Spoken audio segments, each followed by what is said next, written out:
A few months ago, I played through the Silent Hill 2 remake for the PS5, and I had a blast. It delves properly into the themes of grief and death really well, and shows how the more grisly outcomes, such as guilt and selfishness, can consume somebody's soul. But on top of it all, it was thoroughly engaging and actually kind of fun to play once I switched the difficulty to easy mode. But after playing Silent Hill 2, I'd heard whispers of an adaptation coming out in early January of 2026, distributed by the homegrown Australian company Umbrella Entertainment, who also pushed for the release of such movies as Talk to Me and the remastered Wake in Fright, which is one of the best Australian movies I've ever seen. So I had moderate expectations for this movie. Sure, video game adaptations can be a bit shit, but I had faith in this one, and holy fuck was I wrong.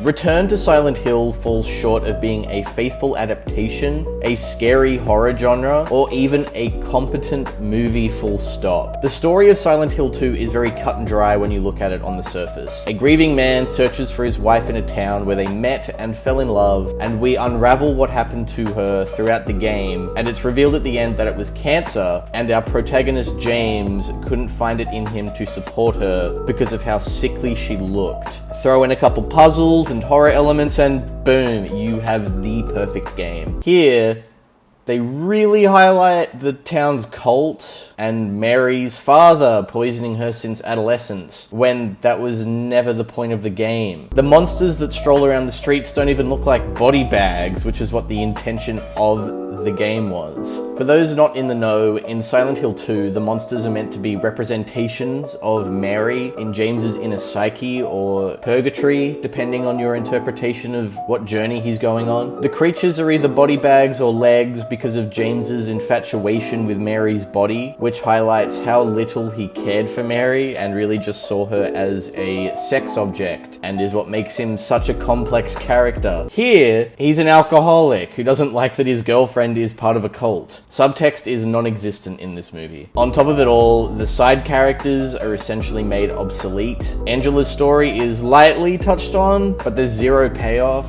Same can be said for Eddie, who adds nothing to the movie. Literally jack shit. He shows up for one scene and that's all. Laura is made out to be some creepy little girl when that isn't the essence at all. When I played the game, she came across to me as the only slice of innocence in this barren wasteland known as Silent Hill. And Maria was just there. She seduced James because it happened in the game. There was no natural progression that led to that point. It's almost like cramming an almost 20-hour game into a 106-minute long film is a stupid idea. Christoph Gans. Technically speaking, this movie is extremely uninspired. There's zero creative shots, and anything they do push the bone out with is just corny or looks bad. There's one shot where Pyramid Head is fighting some spider thing, and there's a reflection shot through James's eye as he's watching it through a closet, and it looks like something you'd see in a cheap student film. This is a big budget movie, guys. We're adapting one of the most acclaimed video game titles of all time, so why does it look like it was made in 2004? I know I'm likely going to catch strays for having my hopes up for this movie since the director Christoph Gans made the first movie, but I actually kind of like the first one. Sure, it's a bit all over the place, but as a movie it kind of worked for me. It's obviously nothing to write home about, and